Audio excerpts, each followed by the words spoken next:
मौजूदा हालात पर बात करने से पहले मैं ये जरूरी समझता हूं कि हिंदुस्तान के मौजूदा सियासी हालात को अगर आज हम देखते हैं तो आज के हालात को सोचने और समझने से पहले हमको माजी में जाना पड़ेगा। और जब मैं माजी की बात करता हूं तो मैं माजी 1947 के तारीख में नहीं जाना चाहता, बल्कि आज से एक 25 बरस कबल हिंदुस्तान के सियासी हालात पर रोशनी डालते हुए मौजूदा हालात का जिक्र व तस्करा करूंगा कि आज जो जमात हिंदुस्तान में बरसर इख्तियार है, जिसका नाम भारतीय जनता पार्टी है, जो आज इस मुल्क की बागडोर को अपने हाथ में थामी हुई है, अपने हाथ में रखी हुई है, ये जमात, ये पार्टी आज से 25 वर्ष पहले क्या थी, कितनी थी और कैसी थी, इस पर हमको गौर करना होगा। जब आज हम 80 के दशे में जाएंगे तो 80 के दशे में ये भारतीय जनता पार्टी पैदा हुई और आज 2014 के इंतखाबात के बाद 2015 के साल में आज हम हैं, तो ये जमात इख्तियार पर बैठी है। तो सवाल ये पैदा होता है कि आज से 25 वर्ष पहले इस जमात का वजूद क्या था, इसकी ताकत क्या थी, इसकी हैसियत क्या थी, इसकी सोच क्या थी, इसके इरादे क्या थे, इसके मंसूबे क्या थे, जिसके बुनियाद पर यह आज इख्तियार पर फाइज है। तो हमको यही दिखाई देगा कि आज जो जमात हिंदुस्तान के इख्तियार पर बैठी है, यह आज से 25 वर्ष पहले कुछ भी नहीं थी, इसके सिर्फ 2 अराकीन पार्लियामेंट थे।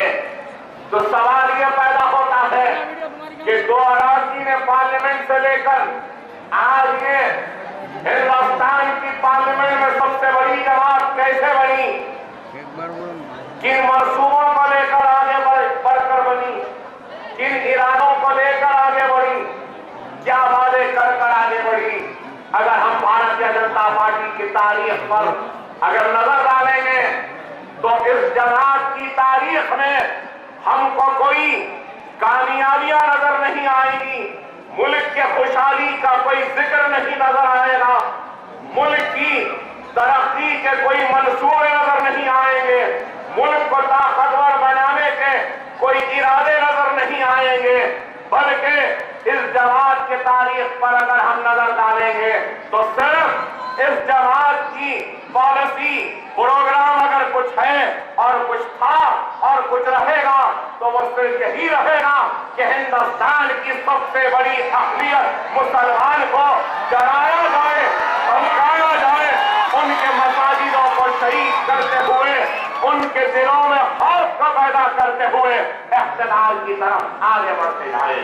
और क्या है आप बताइए, क्या कोई भारतीय जनता पार्टी को जानता था, पहचानता था? अडवाणी की रथ यात्रा से पहले कोई नहीं जानता था, लेकिन लाल कृष्ण अडवाणी की रथ यात्रा जहां जहां से गुजरती गई तबाही और बर्बादी करती हुई आगे बढ़ती गई। हिंदुस्तान में एक नफरत की सियासत के बीज को बोती हुई आगे बढ़ती गई, जहां जहां से गुजरती गई वहां पे उस शहर के कारोबार को शोरों में में लपेटती हुई आगे बढ़ती गई, खून खराबा करती हुई आगे बढ़ती गई और बाबरी मस्जिद राम जन्मभूमि के नाम पर इस मुल्क को बांटती हुई आगे बढ़ती गई। और क्या किया इन्होंने? कुछ नहीं किया।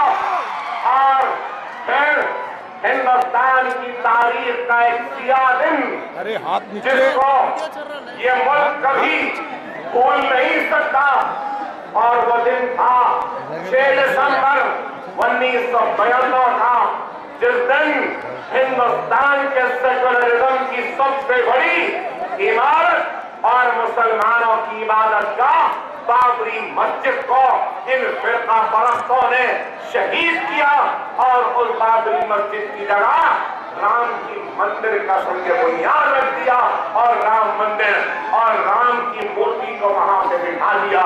ये एक ऐसा सियाह दिन था, सिर्फ मुसलमानों के अल्लाह के घर की शहादत का दिन नहीं था, बल्कि मैं ये कहूंगा कि हिंदुस्तान की जमहूरियत पर हमले का दिन था, दस्तूर के धज्जियां उड़ाने का दिन था, सेकुलरिज्म का मजाक उड़ाने का भी दिन था, जिसको ये मुल्क कभी फरामोश नहीं करेगा, नहीं भुलाएगा और हर सेकुलर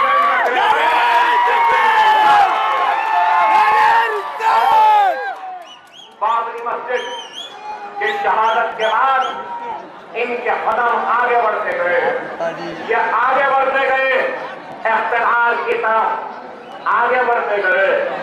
और जब इख्तिलार की तरफ आगे बढ़ते गए तो इख्तिलार को हासिल करना था, तो इख्तिलार को हासिल करने के लिए एक ऐसे शख्स का इंतखाब किया वज़ारत उज़्मा के उम्मीदवार की शक्ल में, जो जिम्मेदार था हिंदुस्तानियों की जान और माल को लुटाने का, जो जिम्मेदार था हिंदुस्तानी मुसलमानों के घरों को जलाने का, जो जिम्मेदार था हिंदुस्तानियों की इज्जत और इस्मत और आबरूओं को लुटवाने का, जो जिम्मेदार था और चाहता तो गुजरात को जलने से रोक सकता था, लेकिन तमाशाई बनकर उन फिसादियों को और हिम्मत देता रहा कि जाओ तुम लोगों, मैं हूं यहां से देखने वाला। मेरी मुराद आज के वजीर आजम और कल के गुजरात के चीफ मिनिस्टर नरेंद्र मोदी से है। क्या ये हकीकत नहीं है? क्या नरेंद्र मोदी ने क्या काबिलियत थी, कौन सी दूरंदेशी है, क्या सलाहियत है, किस बुनियाद पर वजीर आजम का उम्मीदवार बनाया था 2014 के इलेक्शन से पहले बीजेपी ने?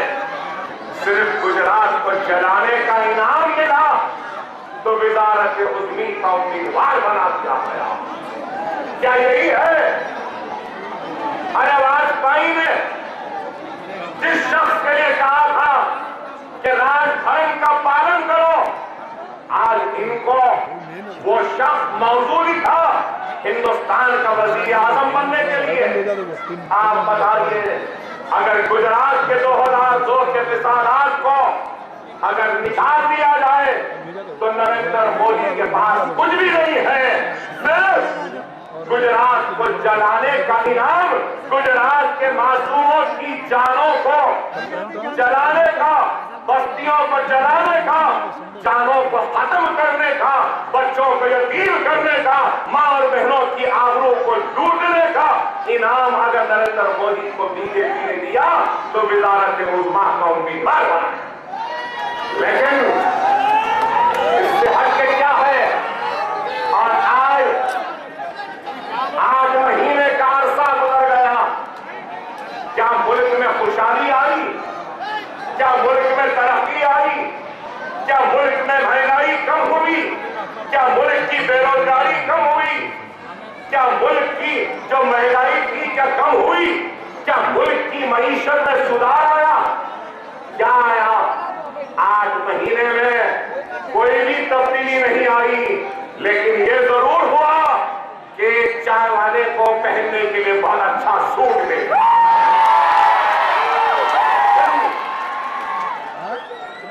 लेकिन इस मुल्क के आज भी गरीब है, इस मुल्क का बेरोजगार आज भी बेरोजगार है, इस मुल्क का बेघर आज भी बेघर है, इस मुल्क की महंगाई आज भी अपने उरूज पर है, इन्फ्लेशन आज भी है।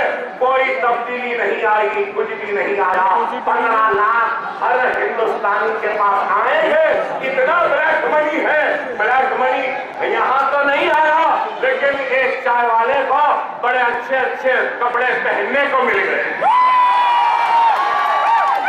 क्या मिला? मैं पूछना चाहता हूं क्या मिला? मुल्क को कुछ नहीं मिला, लेकिन इस शख्स को मिल गया। अरे आप बताइए कि आज बैनुल-अक़वामी बाजार में तेल की कीमत घट चुकी है, कम हो गई है, पेट्रोल सस्ता हो गया, ऑयल सस्ता हो गया। जब भी महंगाई आती तो इल्जाम लगता कि नहीं पेट्रोल महंगा हो गया, इस वजह से महंगाई हो गई। अब मैं पूछना चाहता हूं, पेट्रोल सस्ता हो गया लेकिन महंगाई वैसी की वैसी है। पेट्रोल ऑयल कम हो गया लेकिन इन्फ्लेशन वैसी का वैसी है। ऑयल डीजल कम हो गया लेकिन मुल्क की मईशत आज भी वैसी है। डॉलर चढ़ रहा है, रुपया गिर रहा है, पाउंड उठ रहा है, रुपया गिर रहा है, रियाल उठ रहा है, रुपया गिर रहा है। आप बताइए तो इन्होंने मुल्क को क्या दिया? सिर्फ जबानी जमाहत बातें और एक हसीन सपने दिखाते रहे। ऐसा कि हथेली में जन्नत दिखा दिए, हमारे तो रोजगार मिल जाएगा, तब्दीली आएगी, खेल आएगा, मुल्क में खुशहाली आएगी। अरे किसमें खुशहाली आई? मुल्क कहाँ गया? आप बताइए। मैं तो समझता था कि बीजेपी का हाईकमांड रिमोट कंट्रोल नागपुर में है, लेकिन हालिया से में देखा कि नागपुर में भी एक रिमोट कंट्रोल है, तो दूसरा रिमोट कंट्रोल अमेरिका के सदर ओबामा के पास भी है। ओबामा आकर बड़े, मैं देख रहा था कि जैसा बोलते हैं कि नए फकीर को ठीक की जल्दी, नाजीदे को मदीना मिला तो फातिहा देने मुल्ला नहीं मिला। ऐसा चले गए, प्रोटोकॉल तोड़ के चले गए, ओबामा का इस्तेमाल करके हवाई जहाज के सीढ़ियों से उतरे ओबामा, गले मिल रहे जैसा बचपने के याद है। ऐसा खिदमत कर रहे, बैठ के धूप में चाय पिला रहे, वो एक ही काम अच्छा दिखा। प्रैक्टिस का काम था वर्षों का। अगर आपको हमको अगर केतली में से चाय डालना होता तो शायद गिर जाती। सही नहीं डाल सकते थे, चाय को दम भी बराबर नहीं दे सकते थे, लेकिन वो एक काम तो अच्छा किया। लेकिन उसके बाद जाते जाते ओबामा फिर राज धर्म का सबक पढ़ा के चले गए।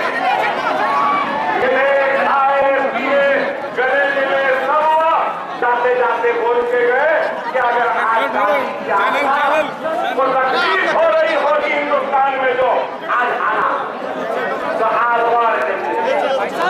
वो बोल कर गए। ये उसके बाद बयान हम मजहबी मुनाफरत को बर्दाश्त नहीं करेंगे, मजहबी इश्तेहार को बर्दाश्त नहीं करेंगे, और जो भी मजहब के खिलाफ अगर कहेगा हम उसको बर्दाश्त नहीं करेंगे। ये बयान दे दिए। आज व्हाइट हाउस का बयान आया, आप बताइए क्या हमारे मुल्क को अमेरिका चला रही है या हमारा मुल्क आज अमेरिका के इशारों में नाच रहा है? अरे आप बताइए कि आज मुल्क का क्या हाल हो चुका है। हमको ऐसे हालात में और फिक्र करना होगा, हमको हालात से नजर डालनी होगी कि किस तरीके से हम हालात का मुकाबला करें। हमारे अपने इंतशार के जरिए हालात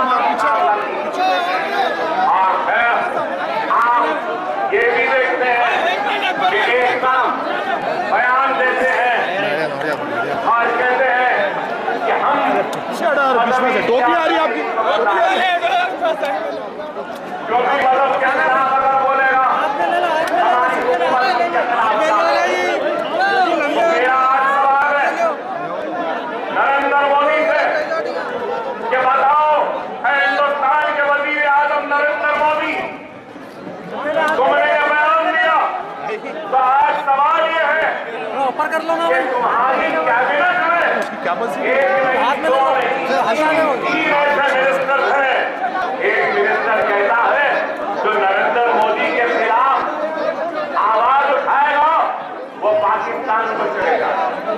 आप उसको कैबिनेट का मिनिस्टर बनाते हैं तो उसके खिलाफ क्या कार्रवाई है? एक और आपकी मिनिस्टर दिल्ली में कहती है रामजादे, और दूसरी बात मैं कह भी नहीं सकता, उस जुमले को अदा भी नहीं करना चाहता। क्या कार्रवाई की उनके खिलाफ? क्या कोई कार्रवाई की उस मिनिस्टर के खिलाफ? योगी आदित्यनाथ पार्लियामेंट में ठहर कर शहर उड़ता है, जो चाहे इस्लाम मुसलमानों को कहता है। क्या नरेंद्र मोदी, तुम और तुम्हारी पार्टी और तुम्हारी हुकूमत ने कोई कार्रवाई की है? मैं पूछना चाहता हूं, वो साक्षी महाराज क्या कहता है, क्या तुमने उसके खिलाफ कोई कार्रवाई की? कुछ नहीं, सिर्फ बात करना है और बात करते हैं, लेकिन अमल बात के खिलाफ जाता है। तो आज सिर्फ दिखावे के लिए बातें कही जा रही है, लेकिन हकीकत इनका एजेंडा सिर्फ यही है कि हिंदुस्तान को हिंदू राष्ट्र बना दिया। इनका मंसूबा है कि हिंदुस्तान में जो आज एक सिविल कोड है, हमारी शरीयत है जिस पे हम चलते हैं, उस शरीयत का खात्मा कर दिया जाए। हिंदुस्तान के दस्तूरी हुकूक जो अक़लियतों के हैं उसको खत्म कर दिया जाए। कश्मीर के खुसूसी मौक़िफ़ को खत्म कर दिया जाए। अक़लियतों को दिए गए दस्तूरी मराज को खत्म कर दिया जाए। इनका यही है, इनका मकसद, इनका इरादा, इनकी सोच, इनकी फिक्र यही है कि इस मुल्क को हिंदू राष्ट्र बना दिया। अगर मेरी बात गलत है तो क्या इस बात से इनकार करेंगे कि मोहन भागवत ने यह कहा कि हर हिंदुस्तान में हर शहरी हिंदू है? क्या ये बयान नहीं दिया? क्या मोहन भागवत ने यह भी नहीं किया? ये सारी बातें कहीं पर जिहाद की बात, कहीं दीनी दरगाह में जिहादियों को पैदा करने की बात, कहीं पर 4-4 बच्चे पैदा करो बोलने की बात, कहीं पर घर वापसी की बात, कहीं पर रामजादे या कोई दूसरी बात। अरे जभी भी जबान खुली तो हिंदुस्तान की सबसे बड़ी अक़लियत मुसलमानों के खिलाफ होती। मैं पूछना चाहता हूं, मैं आरएसएस से, बीजेपी से, संघ परिवार से, नरेंद्र मोदी से, मोहन भागवत से, अशोक सिंघल से, रवीन गोवारिया से मैं पूछना चाहता हूं, क्या मुसलमानों पर उंगलियां उठाने से क्या इस मुल्क के गुर्बत का खात्मा होगा? क्या लव जिहाद की बात से बेरोजगारों को रोजगार मिलेगा? क्या घर वापसी की बात से बाहर का ब्लैक मनी क्या मुल्क में आ जाएगा? अरे इनको इस मुल्क से मोहब्बत नहीं है, इनको सिर्फ अपने इख्तियार से मोहब्बत है, कुर्सियों से मोहब्बत है। अरे आज हमारी वफादारी पर उंगलियां उठाने वालों, अरे हम इस मुल्क के वफादार थे, हैं और रहेंगे। ये मुल्क हमारा था, हमारा है, हमारा रहेगा। जाने वाले चले गए, रहने वाले यहाँ रुक गए। हम कहीं पे जाने वाले नहीं हैं, यहीं रहेंगे, यहीं अपने हक के लिए लड़ेंगे, जमहूरी दस्तूरी जिद्दोजहद करेंगे और इख्तियार के सामने घुटने नहीं देखेंगे। इख्तियार की गर्दनों को हम झुकाएंगे।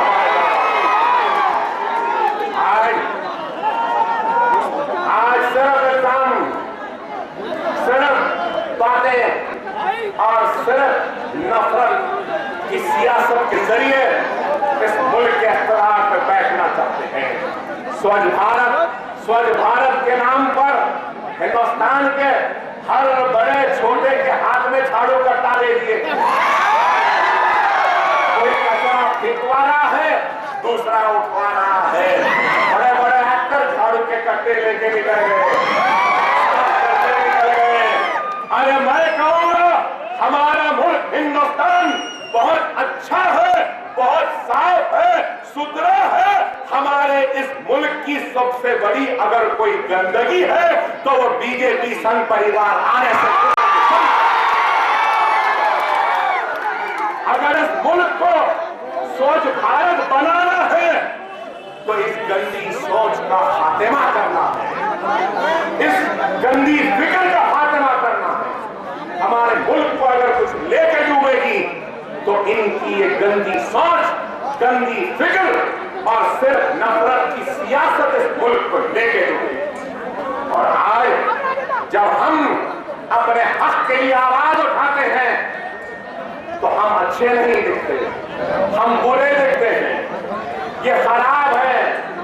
डेनमार्क में सरकार की शान में गुस्ताखाना कार्टून का इशारा हुआ, एक सिलसिले का आगाज हुआ। और फिर पेरिस में भी एक अखबार ने सरकार की शान में गुस्ताखाना कार्टून के इशारे की। उसके बाद पेरिस में जो कुछ हुआ हम इसकी मजम्मत करते हैं। लेकिन मैं तवज्जो चाहता हूं, खामोश बैठे सुने मेरी बात, सुने मेरी बात को खामोशी के साथ। बहुत जमाने बाद आया हूं, अगर सब्र नहीं है, खामोशी नहीं है, सुनना नहीं चाहते तो अपनी बात को खत्म कर दूंगा और फिर कभी लौट के यहां नहीं आऊंगा। खामोशी से सुने। आज पेरिस में कार्टून की शर्त हुई और उसके बाद में वाकयात हुए, गलत हुए, मजम्मत करते हैं हम।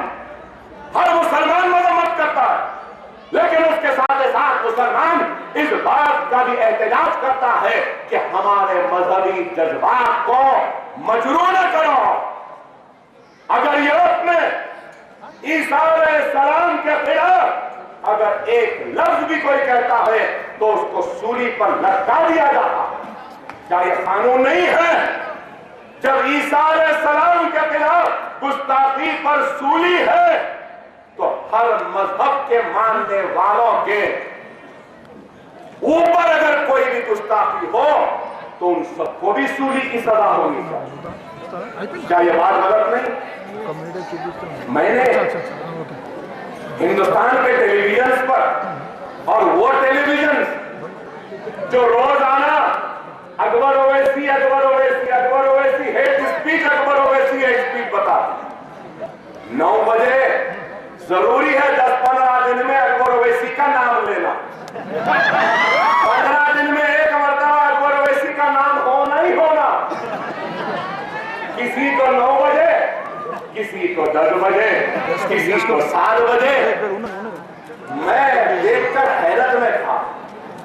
डेनमार्क में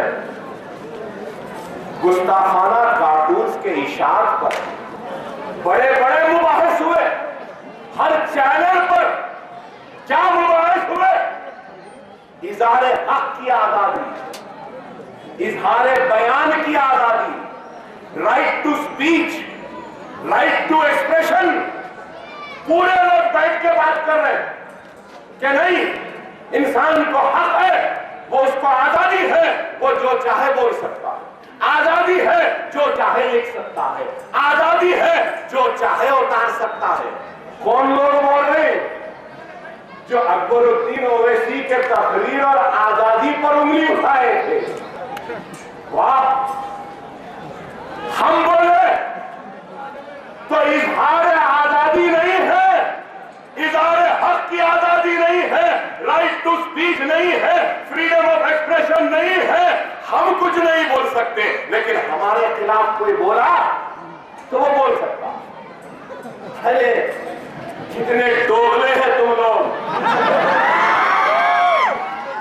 अगर अकबर अवैसी के जुमलों पर, अकबर अवैसी के बयान पर अगर तुमको एतराज है, तुम अगर दियानतदार है, ईमानदार है, तुम में ज़मीर है, तुम में अगर इखलास है, तुम में अगर इल्म है, तुम में अगर सेकुलरिज्म जर्रा बराबर भी है, तो तुम लोगों को चाहिए कि तुम पेरिस के वो कार्टून बनाने वालों की भी उसी तरीके से मजम्मत करते, एहतजाज करते जिस तरीके से तुमने अकबरुद्दीन ओवैसी पर मजम्मत और एहतजाज का इजहार किया।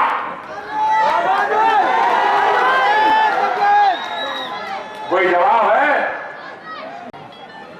मैं बोलूं तो नफरत, वो यूरोप में बैठ के बोलेगा तो आजादी, मैं बोलूं तो इजहार आपकी आजादी नहीं, तस्लीमा नसरीन लिखे तो आजादी है। मतलब ये इजहार बयान की आजादी, एक्सप्रेशन की आजादी, किसकी आजादी है? इनके कान को जो पसंद है, इनका दिल जो चाहता है उसकी आजादी, जो कान को पसंद नहीं उसकी आजादी नहीं। अरे वो दिन गए, वो दिन गए जब तुम सुनाते थे और हम सुनते थे। अब दिन पलट गए हैं, बहुत सुना लिए तुम, अब हम सुनाने निकले हैं, तुमको भी सुनना पड़ेगा। हम गूंगे नहीं हैं, हम भी अपने हलक में जबान रखते हैं। तुम जो चाहे बोल लेंगे और हम की सरकार की हुजूर बोल के सुने नहीं सुनेंगे। तुम अपनी जबान को रोको, हम भी रोक लेंगे। तुम एक बोलेंगे, तुम 1000 अल्फाज में जवाब देना जानते हो। थोड़ा सा क्या बोले, सबकी हिल गई, सब परेशान हो गए, पूरा मुल्क हिल गया। अरे अभी तो थोड़ा बोले, बोलना शुरू करे तो ये आलम है। इब्तिदाई इश्क है, इब्तिदाई इश्क है, आगे आगे देखो होता है क्या। अरे आज अगर कोई समझता है कि मनवस डरने या घबराने वालों की जमात है, तो वह अहमकों की दुनिया में रहने वाले लोग हैं। हम डरने या घबराने वालों की जमात नहीं है। अरे हमको डर है तो सिर्फ रब्बुल आलमीन का, अल्लाह का, और ये सर झुकता है तो सिर्फ बारगाह इलाही अल्लाह की बारगाह में झुकता है। ये हाथ मांगते हैं तो सिर्फ अल्लाह से मांगते हैं, और नहीं मांगते तो अगर कोई इन मांगने वाले हाथों में हथकड़ियां पहनाना चाहता है तो हम हमारा जेवर समझ के मुस्कुराते हुए अल्लाह की राह में इन हाथों में हथकड़ियां पहनने तैयार हैं। अगर कोई हमारे सर को झुकाना चाहता है तो हर की जो खतई ये सर नहीं झुकेगा। ये सर कटने तैयार है लेकिन झुकने तैयार नहीं। ये सर अब हमारा सर नहीं रहा। ये सर मुसलमानों के अजमत का सर है, मुसलमानों के इत्तेहाद का सर है, मुसलमानों के गुरूर का सर है, मुसलमानों के ताकत का सर है, मुसलमानों की उम्मीद का सर है, मुसलमानों की एक आस का सर है। खुदा की कसम ये सर कट जाएगा लेकिन आपकी आस को, उम्मीद को, आपकी तवक्को को टूटने नहीं देगा। और आज बातें करते हैं बड़ी बड़ी, 4 बच्चे पैदा करो, 4 नहीं, हिंदुस्तान का हर शहरी 10 बच्चे तैयार करेगा, पैदा करेगा। लेकिन मेरा सवाल है, अरे जिस घर में 2 बच्चे हैं वो बेरोजगार, जिस घर में 2 बच्चे हैं वो बच्चा मजदूरी पे मजबूर है, जिन घरों में 2 बच्चे हैं उनके सरों पे छत नहीं है, जिन घरों में 2 बच्चे हैं उनके घरों में पानी नहीं, जिन घरों में 2 बच्चे हैं वहां पे बराबर बर्फी नहीं, जिन घरों में 2 बच्चे हैं वहां पे 3 टाइम का दाना अनाज नहीं है। लेकिन इनको न भूखे को भूख मिटाने की फिक्र है, न प्यासे की प्यास बुझाने की फिक्र है। बस बातें करो, 4-4 बच्चे पैदा करो। और कौन बोल रहे हैं 4 बच्चे पैदा करो? अरे भाई, अगर मैं बोल रहा हूं या अगर कोई आप में से शादीशुदा है वो बोल रहा है तो बात समझ में आने वाली है। जितने लोग 4-4 बच्चों की बात करें वो पूरे के पूरे बैचलर्स हैं, जिंदगी में अब तक शादी नहीं करे।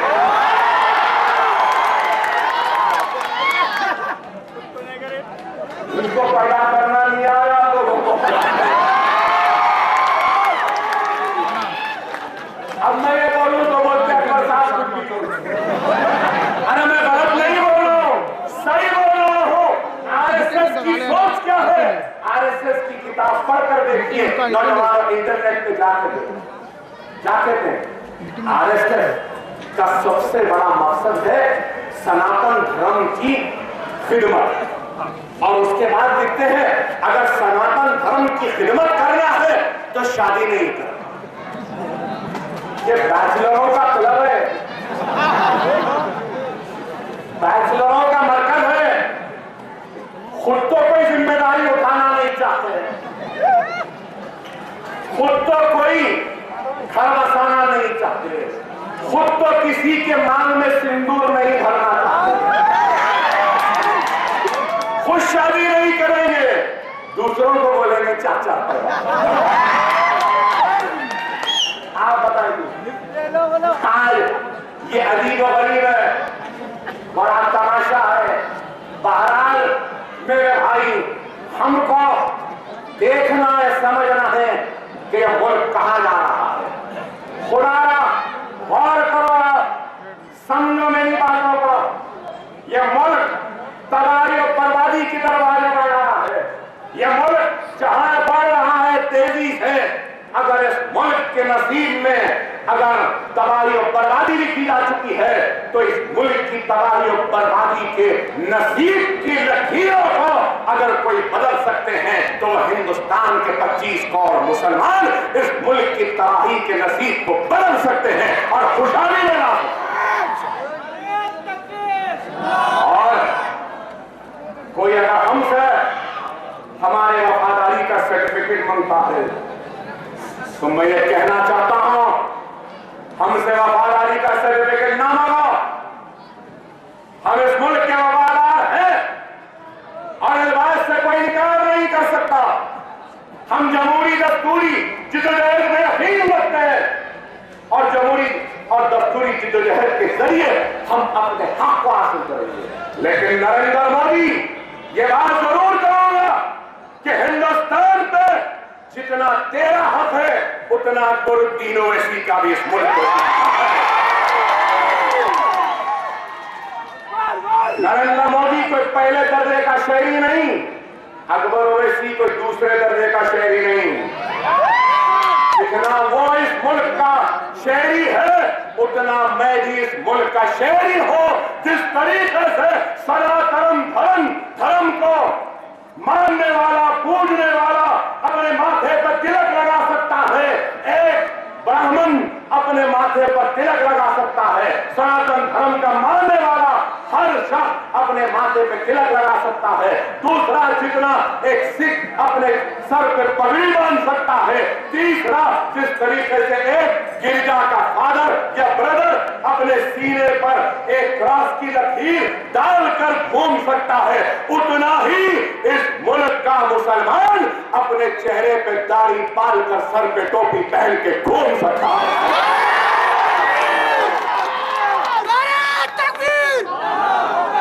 टोपी पहनने वाला मशकूक नहीं हो सकता, चेहरे पे दाढ़ी पालने वाला इस मुल्क के लिए गद्दार नहीं हो सकता। अगर होता है तो फिर ये उंगली सिर्फ मुसलमान पे नहीं, ये उंगली इस मुल्क के हर मज़हब के मानने वालों पर भी उठेगी। मुझे चेहरे पे दाढ़ी पालने का हक है, मैं पालूंगा। पाल कर नौकरी भी करूंगा, पाल कर घर को भी चलाऊंगा, पाल कर इस मुल्क की खिदमत भी करूंगा, पाल कर इस मुल्क से वफादार भी रहूंगा। लेकिन मेरी दाढ़ी पर उंगली उठाने वाला, अरे हमने इस मुल्क के लिए अपनी जानों की बाजी लगा ली है। हमने इस मुल्क को सजाया है, संवारा है। हमने इस मुल्क को इतना सजाया, इतना संवारा है कि इस मुल्क का वजीर आजम हमारी आजादी की तारीख और उस दिन पर जिस जगह पे जिसका नाम लाल किला है, जहां पे हमारे हिंदुस्तान, हमारे इंडिया का तिरंगा लहरा झंडा लहराते हैं, उस लाल किले को बनाने वाले कोई और नहीं, वो हम ही मुसलमान हैं। वो ओबामा के इशारे पर नाचने वाला, वो ओबामा हिंदुस्तान की उस खूबसूरत इमारत ताज को देखने की हसरत जो रखता था, सिक्योरिटी के बुनियाद पे नहीं जा सका, उस ताज को बनाने वाले भी हमारे ही आबा व अजदाद हैं। क्या इनकार कर सकते हैं? अरे वो तो छोड़ो, आज चंद्रशेखर राव साहब जहां पे झंडा चढ़ा रहे हैं, गोलकुंडा किला, वो भी हमारे आबा व अजदाद की बनाई हुई इमारत। अरे हमें इस मुल्क को दिया है, इस मुल्क को दिया है, और अगर खुदा ना खास्ता कल भी अगर वक्त आ जाएगा इस मुल्क की सड़क की हिफाजत के लिए, इस मुल्क के वफार की हिफाजत के लिए, इस मुल्क की शान की हिफाजत के लिए, इस मुल्क की शौकत की हिफाजत के लिए, तो खुदा की कसम सबसे पहले अपने सीनों को पेश करके इस मुल्क की हिफाजत करने वाले, इस मुल्क की शान बान आन को हिफाजत करने वाले कोई और नहीं, मुसलमान होंगे जो आगे बढ़ के अपने सीनों को पेश करें। आज हमारा झगड़ा, हमारी लड़ाई हिंदुस्तान के सनातन धर्म से ताल्लुक रखने वालों से नहीं है। हमारा झगड़ा किसी भी मजहब के मानने वालों से नहीं है। अकबरुद्दीन ओवैसी का झगड़ा, अकबरुद्दीन ओवैसी का इख्तिलाफ, अकबरुद्दीन ओवैसी की जमहूरी व दस्तूरी जंग और लड़ाई है तो बीजेपी से है, संघ परिवार से है, आरएसएस से है, विश्व हिंदू परिषद से है, बजरंग दल से है, शिवसेना से है, नरेंद्र मोदी से है और उन सारे लोगों से है जो हमारे खून, हमारे घरों और हमारे बस्तियों को उजाड़ने के जिम्मेदार हैं। हमारा झगड़ा उनसे है और उनसे रहेगा, उस वक्त तक रहेगा जब तक के बाबरी मस्जिद उसी मुकाम पर तामीर नहीं हो जाती। हमारी जमहूरी व दस्तूरी जिद्दोजहद और लड़ाई जारी रहेगी और हम उस वक्त चैन लेंगे जब हमको हमारा हक मिलेगा।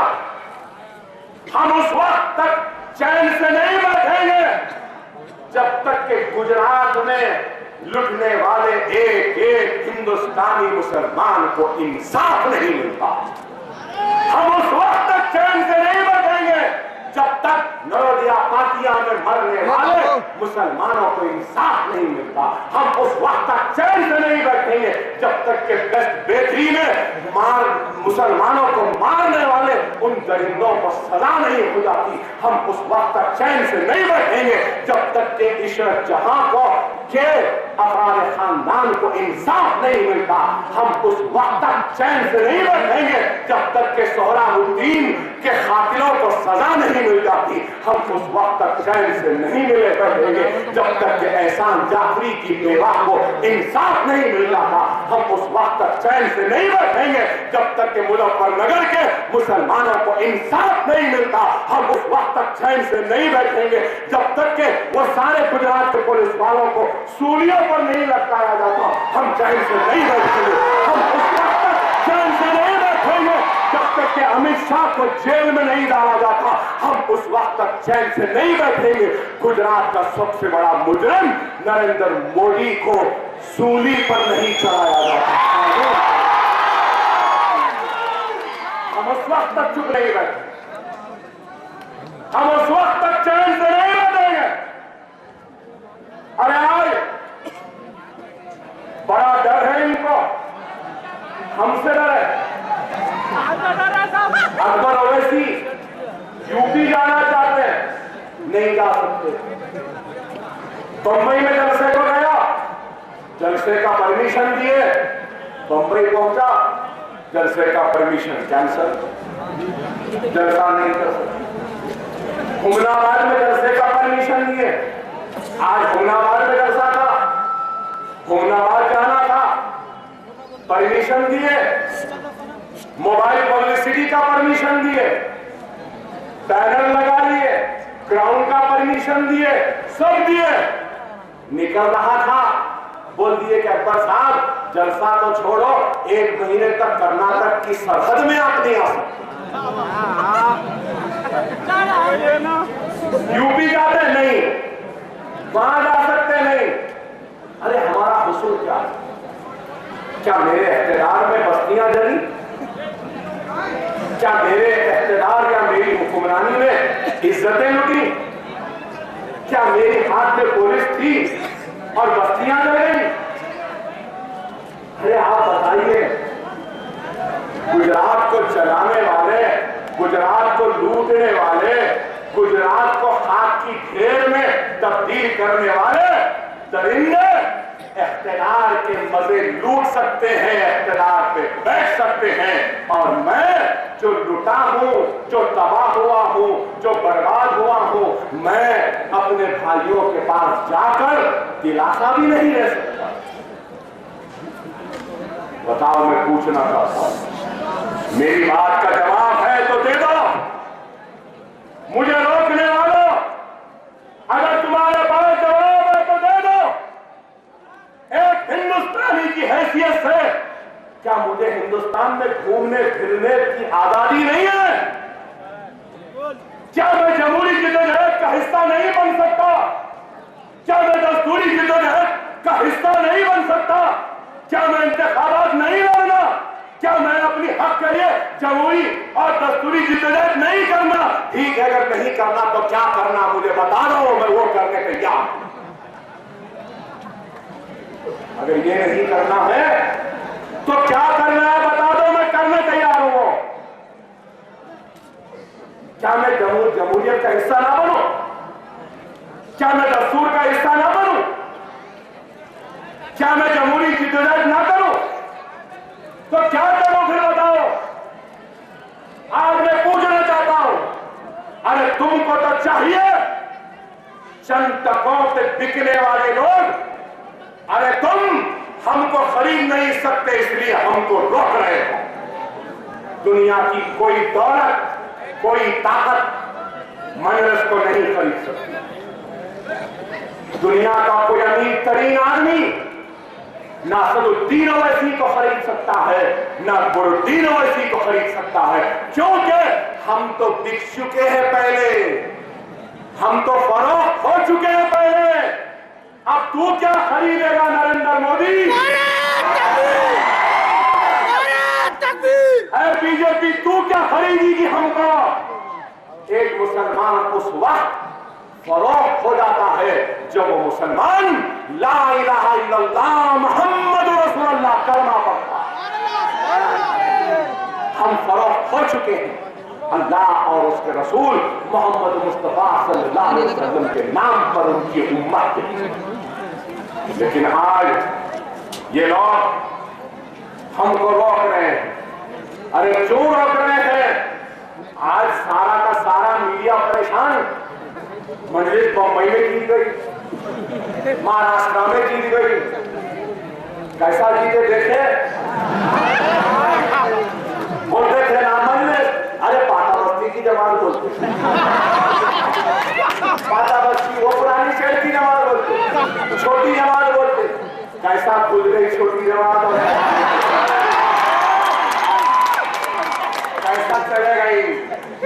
अरे यार याद रखो, अखबार, टीवी, न्यूज चैनल आपने देखा होगा, महाराष्ट्र के नतीजे के बाद हर न्यूज चैनल बोल रहा है मजलिस कैसे की। एक चैनल तो ये बोला कि it is very sad day for democracy that MIM has one. क्यों बाबा? हम जमहूरी अंदाज में नहीं जीते, क्या डरा के जीते, क्या धमका के जीते, क्या खरीद के जीते। अरे बाबा, हम अपनी मेहनत से जीते, अल्लाह की रजा के लिए हमने काम किया, इसलिए अल्लाह ने हमको फतेह अता। अरे आपको अंदाजा नहीं है किस तरीके से 40 दिन तक मैं अपने घर से, अपने दार से, अपने बीवी, अपने बच्चों से दूर रहा, ईद तक नहीं मना सका हैदराबाद में।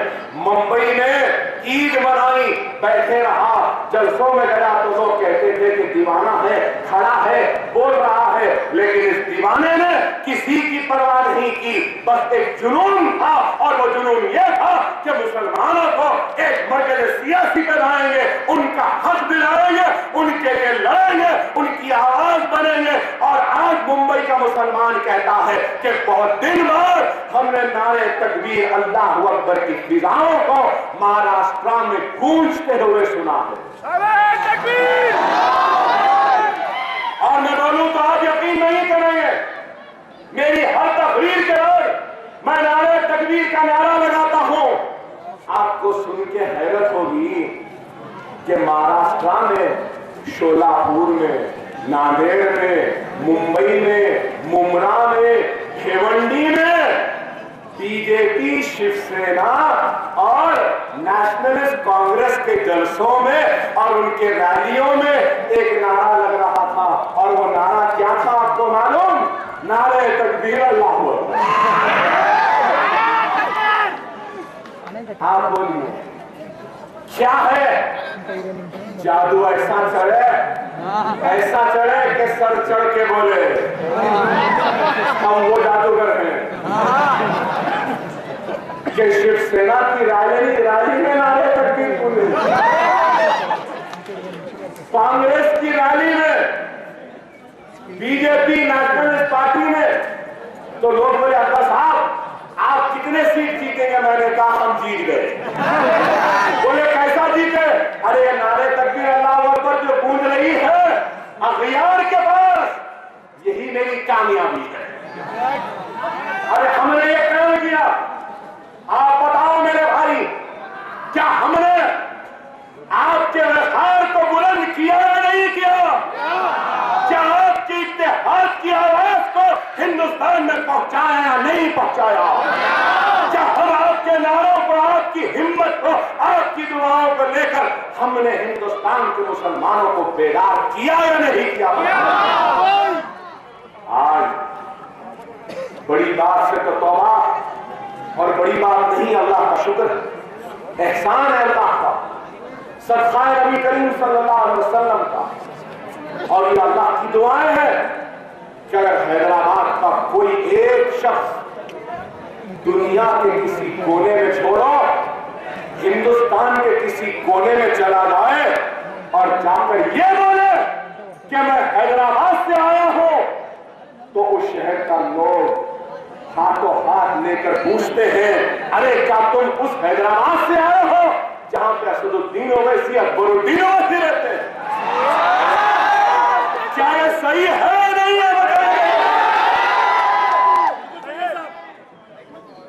अरे ये ताकत मेरी ताकत नहीं है, ये पहचान मेरी नहीं है, ये पहचान आपकी इत्तेहाद की है, ये ताकत आपकी है जो आज हैदराबाद से निकलकर हिंदुस्तान के 25 करोड़ मुसलमानों को उठने पर मजबूर कर रही है, उठा रही है और कह रही है देखो हम, हमारे पास कैसे मर्द मुजाहिदीन है, देखो हमारा इत्तेहाद कितना मजबूत है, देखो हम कैसे अपना हक लेते हैं। और आज सारा हिंदुस्तान आपकी तरह, हमारी तरह मुत्तहिद होने के लिए बेचैन है, बेचैन।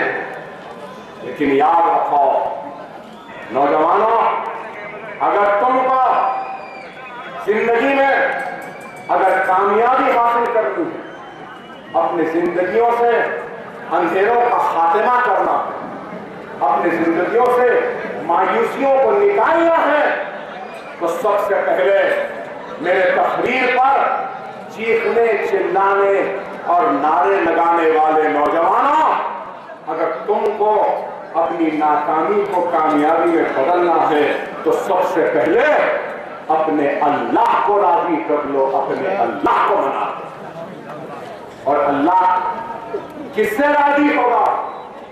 हमारे नारों से अल्लाह राजी नहीं होगा, हमारी चीख से अल्लाह राजी नहीं होगा, हमारी पुकारों से अल्लाह राजी नहीं होगा। अल्लाह राजी होगा तो नमाजों से होगा, अल्लाह राजी होगा तो कुरान के तिलावत से होगा, अल्लाह राजी होगा तो सुन्नत रसूलुल्लाह पे अमल करने से होगा, अल्लाह राजी होगा तो यतीमों के सर पर हाथ रखने से होगा, अल्लाह राजी होगा तो बेवाओं की मदद करने पर, अल्लाह राजी होगा तो गरीबों की फरियाद को सुनने पर होगा।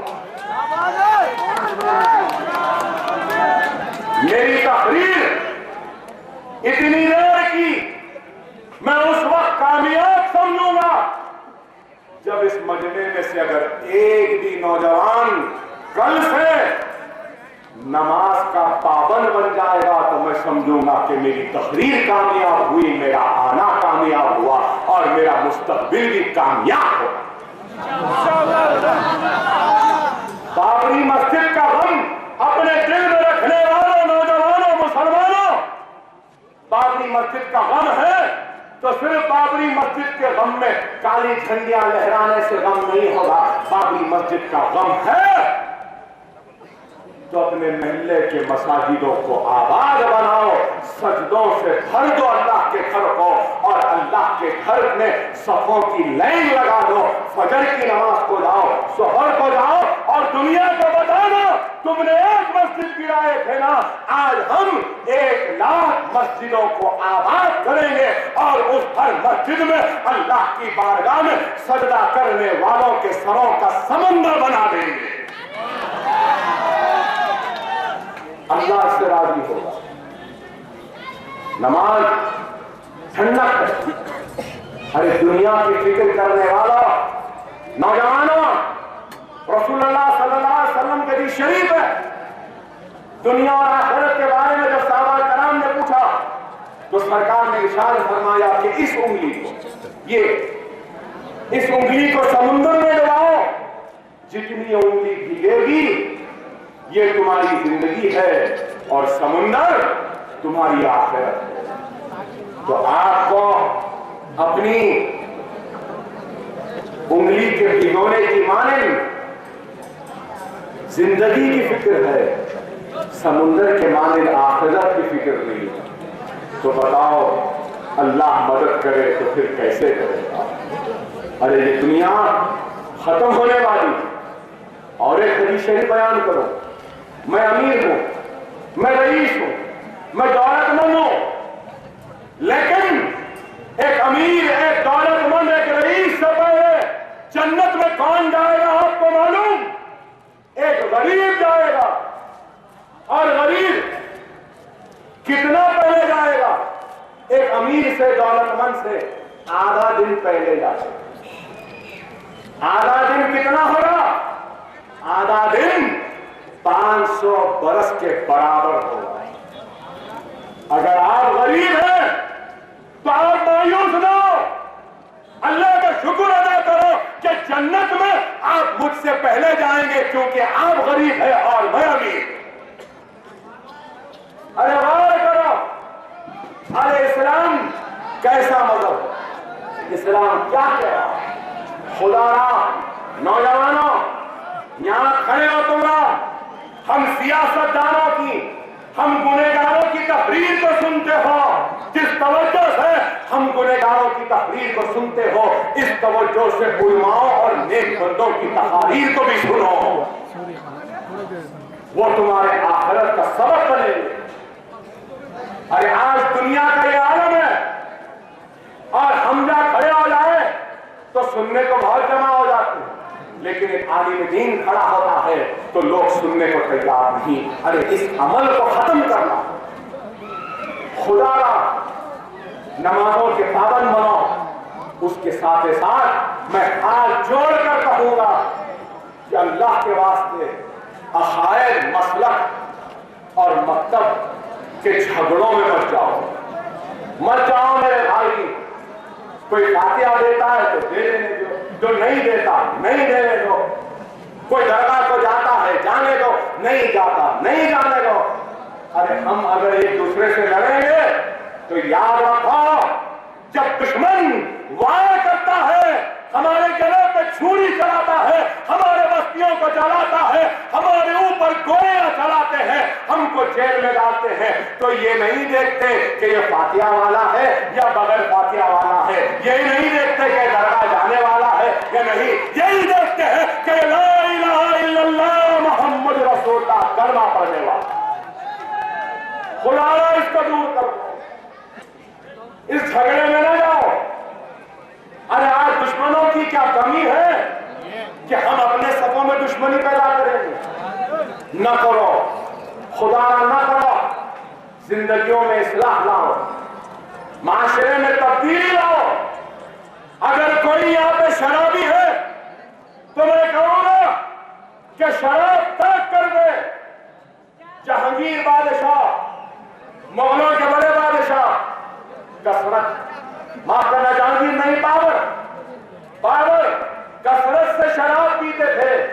पानीपत पे चढ़ाई की तो हार गए, तो फिर नमाज पढ़ी, अल्लाह से दुआ की। सुनो नौजवानों, बाबर ने नमाज पढ़ के अल्लाह से दुआ की कि अल्लाह तू मुझे हिंदुस्तान में फतेह दे दे। अगर तू मुझे फतेह देगा तो मैं आज तुझसे वादा करता हूं कि मैं शराब को तर्क कर दूं। असर के वक्त शहंशाह बाबर ने हमले का आगाज किया। मगरिब होने से पहले हिंदुस्तान फतेह हो और शहंशाह बाबर ने शराब तर्क कर दी। इस मजमे में भी अगर कोई शराबी है तो शराब छोड़ दे, तर्क कर दे और फिर देख ले कि अल्लाह किस तरीके से उस शराबी की मदद करेगा, उसके जिंदगियों में कामयाबियों के झंडों को गाड़ दे। छोड़ो ये बात, जुआ छोड़ो, शराब छोड़ो। अरे आज हर मुसलमान कहता है अरे हमको इतने पैसे देना, हुकूमत उतने पैसे देना। हमारे गरीब खवातीन गुरफों में 10 रुपये, 40 रुपये, 50 रुपये के खातिर कतारों में खड़े रहते हैं, बेपर्दा होकर। गोलों में बच्चे हैं, खड़े हैं, क्या कुछ पैसे मिल जाते थे, कुछ पैसे दे देंगे बोल रहे, कुछ कार्ड मिल जाता। अरे है मेरे प्यारे मुसलमानों, अपनी माँ और बहनों को भटकने पे मजबूर करने वालों, ऐ नासमझ मुसलमानों, हमको किसी की मदद की जरूरत नहीं है। अल्लाह को राजी कर लो। अगर अल्लाह राजी रहेगा तो दुनिया सब तुम्हारी मदद के लिए तुम्हारे दरवाजों पर आए। और मैं बात कहना चाहता हूं, मुर्शिदाबाद में चरम वाले, चमड़े के कारोबार वाले, बहुत बड़े बड़े लोग हैं, पैसे वाले लोग हैं। इस मुर्शिदाबाद में कम से कम मुसलमानों की आबादी एक 50,000 तो होगी ना भाई?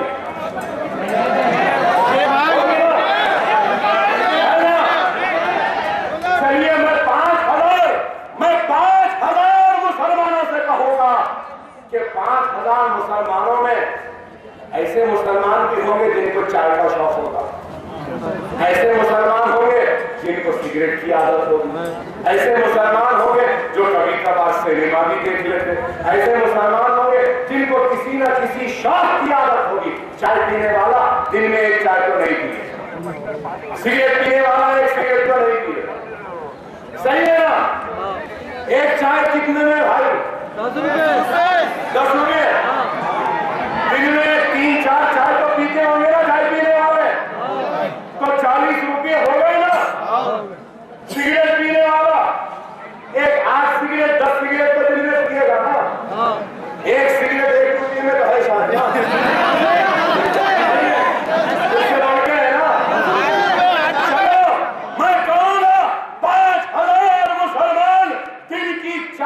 चाय में से एक चाय का पैसा अपने महल्ले की मस्जिद में डाल दो, 10 सिगरेटों में से एक सिगरेट का पैसा रोजाना एक हुन्नी में डाल दो।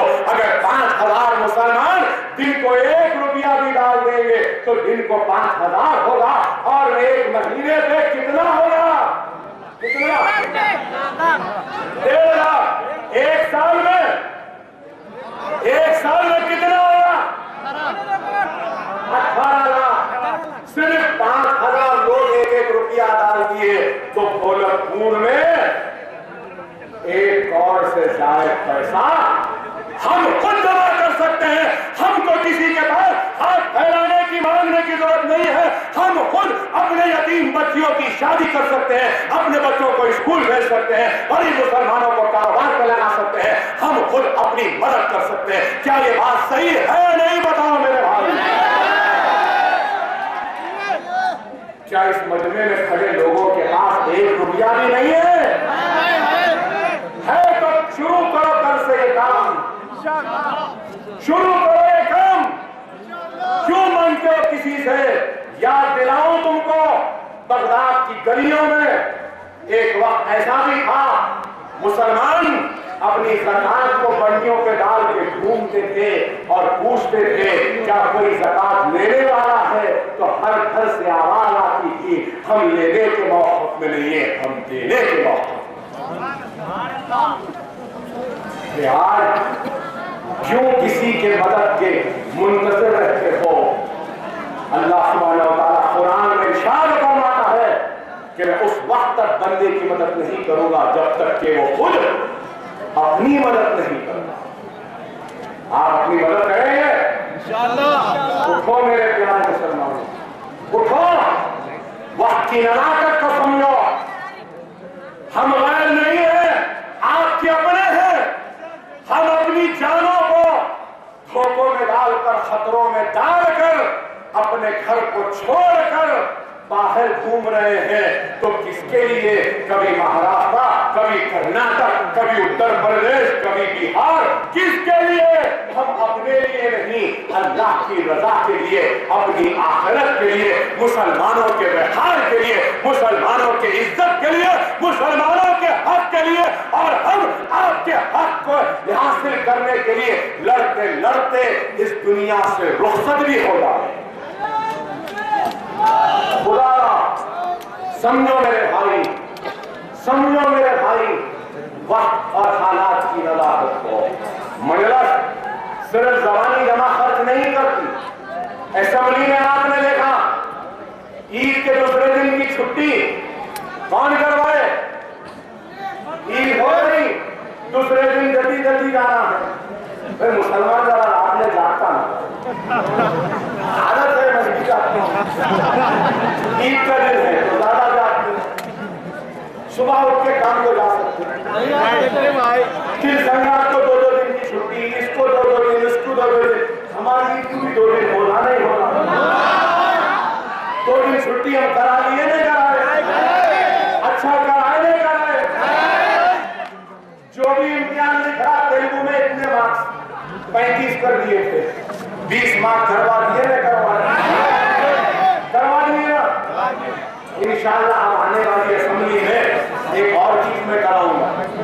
परसों देखा मैं, शिवरात्रि हुई, बेचारे सनातन धर्म से ताल्लुक रखने वाले लोग शिवरात्रि में दिन में वो खाना नहीं खाते, फ्रूट खाते और फिर रात में जागते हैं और सुबह फिर नौकरी को चले गए।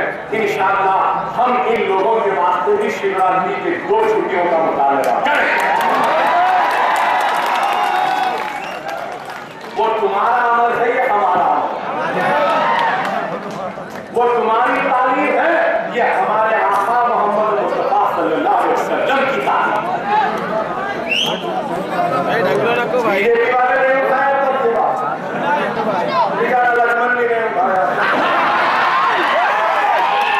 मगर हमारे कदमों की बरकत देखो कि कदम आ गए तो बटना, बटाना, देना, दिलाना शुरू हो गया।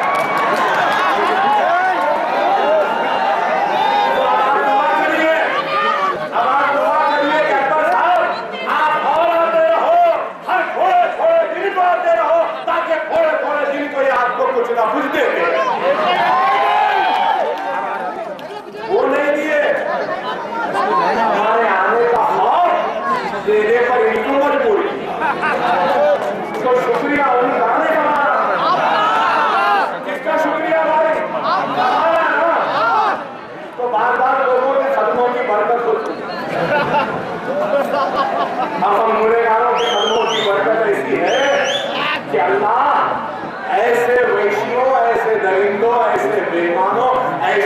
लुटेरों ऐसे कातिलों को बांटने पर मजबूर है। बहरहाल मेरे भाई वक्त की नजाकत को समझिए, महसूस करिए कि आज अगर हमारी सभा में अगर इत्तेहाद होगा तो हम कुछ करेंगे। तेलंगाना तो बन गया, अब तेलंगाना के वादे बहुत सुन रहे हैं, तयक़ुनात वो भी देख रहे हैं, इसकी नीयत क्या है वो तो वक्त ही बताएगा, लेकिन ऐलानात तो बड़े हैं, बातें तो बहुत बड़ी हैं। सिकंदराबाद कट्टा साफ होने वाला है, अल्लाह छत्तीसगढ़ से बिजली आने वाली है, अल्लाह जल्दी पहुंचा दे। हर घर में पानी आएगा, अल्लाह जल्दी दिलवा दे। हर बेरोजगार को रोजगार मिलेगा, अल्लाह जल्दी दिला दे। हर परेशान की मुसीबत दूर हो जाएगी, अल्लाह जल्दी दिला दे। 43% की राशि इजाफा हो गया सरकारी मुलाजिमीन का, अल्लाह जल्दी उनको दिला दे। जो करने के लिए वक्त ही बताएगा, वक्त ही बताएगा, और हम नेक ख्वाहिशात का इजहार करेंगे।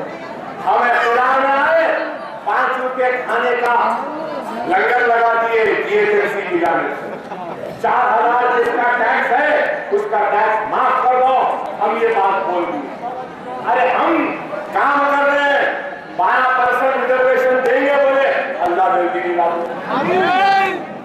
हमको उम्मीद है उम्मीद, हम कुछ नहीं बोलेंगे, इंतजार करेंगे, इंतजार करेंगे। चेस्ट हॉस्पिटल शिफ्ट हो रहा है, सेक्रेटरी बन रहा है, बहुत अच्छे बना दीजिए। तेलंगाना के बजाय कुकटपल्ली या वहां रहने वाले आंध्रा वालों का बहुत बड़ा फायदा होगा उससे, अल्लाह करा दे। हम कुछ नहीं कर रहे, बस करा दीजिए। जिस मकसद के लिए तेलंगाना हासिल किया था वो मकसद हासिल हो जाए तो तेलंगाना की आवाम खुश हो जाएगी। काम हो या ना हो, कट्टा साफ हो या ना हो, पानी आए या नहीं आए, बिजली आए या नहीं आए, हम तो जहाँ वहीं रहेंगे, जहाँ थे वहीं रहेंगे। हम कोई आंध्र प्रदेश की गद्दी पे बैठने वाले नहीं है, नहीं है। अभी बहुत बोलना है, इंशाअल्लाह ताला जलसे होते रहेंगे। अब तो आगाज हुआ है, अब बहुत फिर लिए हिंदुस्तान, अब जरा अपने शहर में फिरेंगे।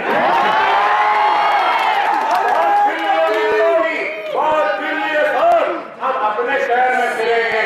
आगाज हुआ था बोला मंडे से मुशियाबाद, इंशाअल्लाह नंबर पे के बाद 20 पे और 20 पे के बाद वारिस हुआ,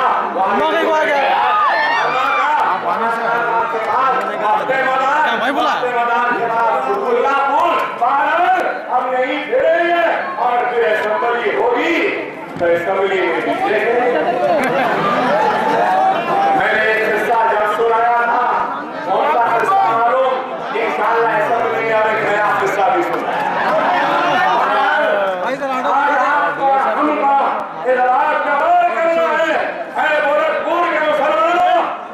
हिंदुस्तान के मुसलमानों की नजर तुम्हारे ऊपर है, तुम्हारे इत्तेहाद के ऊपर है, तुम्हारे हायत असदुद्दीन ओवैसी पर है, तुम्हारी जमात मजलिस के ऊपर है। वो तुम्हारे हायत तुम्हारी जमात से उम्मीद लगाए, आस लगाए, मुंतजिर है कि कब ये जमात आएगी, यूपी वालों को इंसाफ दिलाएगी, बिहार वालों को इंसाफ दिलाएगी, मध्य प्रदेश वालों को इंसाफ दिलाएगी, वालों को इंसाफ दिलाएगी। मैं इस गोरखपुर के मुकाम से उत्तर प्रदेश, राजस्थान, मध्य प्रदेश, बिहार, बंगाल और आसाम के मुसलमानों से कहना चाहता हूँ, बहुत जल्द हम आने वाले हैं, आएंगे और तुम्हारे हक के लिए लड़ेंगे और तुम्हारा हक हासिल करेंगे उस तरीके से जिस तरीके से हमने यहाँ पे हासिल किया है। हम डरने या घबराने वालों में से नहीं है। ऐसे मोदी बहुत आए और गए, और वाले बहुत आए